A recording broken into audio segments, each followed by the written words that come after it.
invitado a Marcos Ortiz. Él es administrador de empresas, asesor financiero y contable. Vamos a conversar con él algunos temas en cuanto a la parte legal y formalización de los emprendimientos. Ayer conversamos con Tatiana Corredor sobre el concepto de emprendimiento, algunos emprendimientos en plataformas digitales y otros emprendimientos exitosos. Marcos, muy buenos días, bienvenido a Voces 89.4 FM. ¿Cómo está usted? Muy buenos días, muchas gracias por la invitación. María Paula, conversemos con Marcos Ortiz sobre la formalización y bancarización en emprendimientos. Así es, Gustavo. Marcos nos acompaña en esta mañana para que le cuente a los oyentes qué es formalización, qué es bancarización, porque pronto muchos de ellos tienen algún emprendimiento, alguna idea de negocio, pero en la parte legal no están tan informados sobre esto. Bueno, la bancarización y formalización en Colombia creo que son dos temas banderas en el cual todo emprendedor debe conocer. Y la formalización es simplemente los procesos que tiene que hacer en documentación para que sea reconocido y pueda operar contractualmente en Colombia. Y la bancarización es estar incluido en el sistema financiero con algún producto bancario. Ok, hablando de formalización, ¿cuáles son los documentos que una empresa debe tener, como es el RUT, la Cámara de Comercio, cuál otro más? Básicamente, la formalización inicia con el RUT, que es demostrarle a la DIAN que yo estoy realizando una actividad. Cámara de Comercio es registrarme comercialmente que realice una actividad de manera permanente en un sitio específico. Adicional, pues cada actividad tendrá otros requisitos para formalizarse, diferentes permisos como bomberos, sanidad, uso de suelo, pero puede variar según el emprendimiento. Estos dos, RUT y Cámara de Comercio, son básicos para todos. Uno a veces creería que tal vez no son importantes, pero por ejemplo, yo tengo un negocio, estoy vendiendo mi producto, pero el cliente me pide una cuenta de cobro y se ve detenido el pago de ese producto porque desafortunadamente yo no hice las diligencias a tiempo y no saqué el RUT, que es anexo a esa cuenta de cobro. Entonces, esa sería como una de las maneras de decir, hombre, necesito sacar el RUT. Así es. Efectivamente, si no tienes RUT, no puedes hacer ningún proceso contractual formal en Colombia. Y aún, si quieres crecer, no solamente te van a exigir la cuenta de cobro, sino una factura electrónica. Y para eso ya debes haber evolucionado como emprendedor. Marcos, una pregunta. ¿Cómo es la ruta para poder tener el registro único tributario?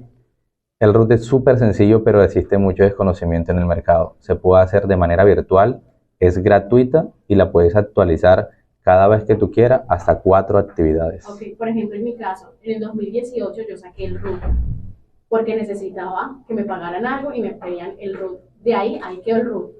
Hoy en día, 2023, ¿qué debo hacer? Hay que renovar, ¿lo que pasa con esto? El RUT es permanente, no necesita ninguna actualización, excepto que tú actualices tus actividades. Entonces, por ejemplo, la actividad que registraste en el 2018, ¿de qué era? Era como un bono que me iban a dar y me solicitaban el RUT. Ya. Pero tú debiste ver principal. La actividad que registraste, ¿no la recuerdas? No. Suele pasar. Entonces, nosotros tenemos diferentes tipos de actividades. La actividad que seguramente registraste es una actividad de empleado para poder reclamar un bono, que es la 0010, más o menos es lo que normalmente piden. Pero tú podrías dedicarte también a la venta de collares y registras la actividad de comercio. Podrías también hacer almuerzos o vender comida, tener un restaurante y registrar la actividad de venta de comida. Puedes tener 4 actividades. Si esas 4 actividades tú las haces toda tu vida, no debes nunca ir al RUT a actualizar absolutamente nada, excepto que cambies de correo o cambies de teléfono. Pero si cambias una de esas actividades que suele pasar en el emprendedor, que ya no tienes un restaurante, pero tienes un bar, quitas la actividad de restaurante y colocas la de bar. Okay. ¿Qué tan formalizados están los emprendedores en Colombia, en Santa Marta? Bueno, en Santa Marta, según datos de cómo vamos en Santa Marta, más del 63% de las personas ocupadas en Santa Marta son informales. Y Colombia, más del 58%. O sea, técnicamente podríamos decir que somos una ciudad y un país informal. Hablando algo de la Cámara de Comercio, estos primeros meses del año son trascendentales para la renovación. Cruciales. Sí, así es. ¿Por qué? Todos tenemos un tiempo que es hasta el 31 de marzo. Inicia desde el 2 de enero hasta el 31 de marzo para poder registrar nuestro registro mercantil, como es su nombre, o renovar para los que ya tenemos el registro. Durante este plazo, Cámara de Comercio te da un tiempo, por decirlo de alguna manera, que tú puedes jugar con él o tener ese espacio para matricularte. Entre antes lo hagas, pues mucho mejor, pues porque estarías ya renovando tu matrícula. Pero no podría pasar nada malo ni para un banco ni para Cámara de Comercio si no lo has registrado o no has renovado durante esos 3 primeros meses. ¿Y esto en qué nos afecta para seguir ejerciendo nuestra actividad económica en el emprendimiento? No tener un registro en Cámara de Comercio es mantenerte quizás informal. Así tengas el RUT, si no tienes un registro en Cámara de Comercio, cuando te acerques a una entidad bancaria a solicitar un crédito amplio, posiblemente para maquinaria, para capital de trabajo, no te lo van a otorgar porque no estás demostrando una actividad permanente en un lugar en específico. En cuanto a la bancarización, ahí han surgido muchas modalidades ahora con algunas entidades. ¿Cuál es la más óptima para que nuestro negocio, nuestro emprendimiento sea un poco más creíble, genere más confianza en los clientes? Bueno, la bancarización, hoy en día existen muchas formas de acceder a la banca, sobre todo con las fintech, que ya son créditos virtuales, puedes obtener dinero. Pero hay que tener algo claro, bancarizar no es igual a crédito. Bancarizar es estar en el sistema bancario, tener una cuenta de ahorro, tener un CDT, un leasing, un crédito. Es incluirme en el sistema bancario y esto es importante porque dice el Banco Interamericano de Desarrollo que una de las 9 causas de pobreza es no estar bancarizado. Entonces todo emprendedor, todo independiente debe estar bancarizado. Apartando un poco el tema del emprendimiento, esta problemática, situación de la bancarización la vemos en los subsidios que ofrece el gobierno nacional. Hay algunos que están bancarizados, otros no bancarizados, y esto genera también colapso. Sí, efectivamente, esto se da y si se dan cuenta, la forma como un subsidio llega a alguien muchas veces es de manera informal, precisamente por eso, porque no tenemos un país bancarizado. En Colombia, de cada 10 colombianos, hay 4 que no tienen ningún producto bancario. Por ende, muy probablemente de esos 4, muchos tienen acceso a subsidios y el gobierno no tiene cómo girárselos, sino que tiene que buscar mecanismos alternos de compañías que no son dedicadas para poder entregarles el dinero porque no están en la banca. ¿Y el gobierno por qué no les exige que deben tener eso? Es un tema cultural. Como la función del gobierno es entregar el subsidio, la persona debe recibirlo como sea su forma de vida. No podría obligarlo a que ingrese a la banca. Escuchamos el concepto o la frase, es que yo estoy a la antigua. Literalmente. La cultura. Exacto. Y más en ese tipo de subsidios. Sí. Claro. La población que lo recibe. Por un tiempo, parte de esos subsidios llegaron por medio de la banca, de un banco rojo, pero generaba colapsos con el tema del retiro y la forma de operar. Hoy en día se hace con una empresa azul y vemos filas largas porque quizás esa parte de la población se acostumbra a eso. Pero eso lo que marca simplemente es que no avanzamos en la evolución de bancarizarnos. Debemos bancarizarnos.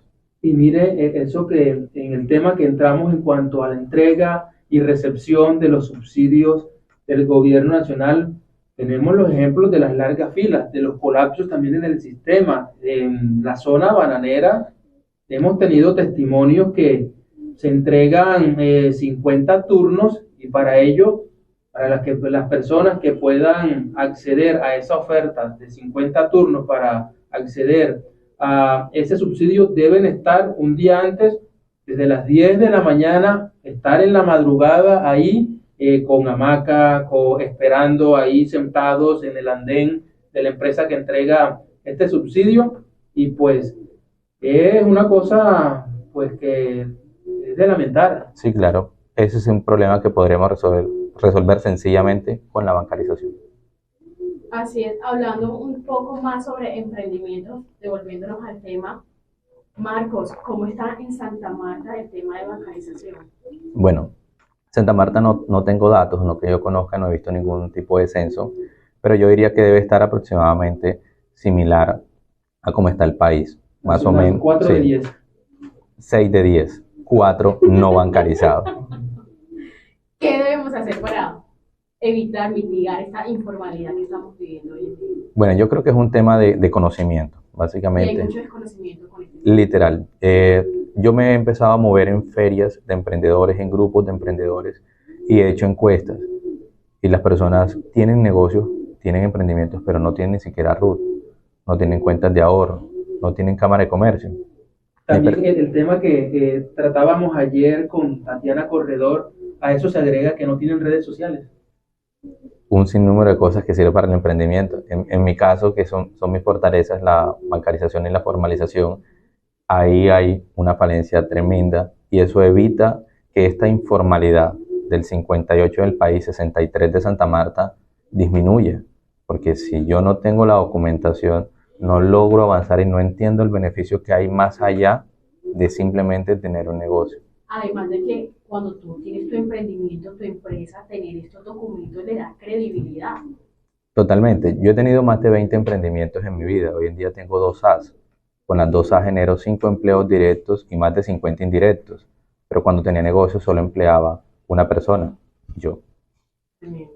Marcos Ortiz, muchísimas gracias por aceptar conversar con nosotros en esta primera emisión del informativo Voces, hoy jueves 19 de enero, en estos temas de formalización y bancarización en los ciudadanos de Santa Marta para que su emprendimiento sea más creíble, sea más exitoso.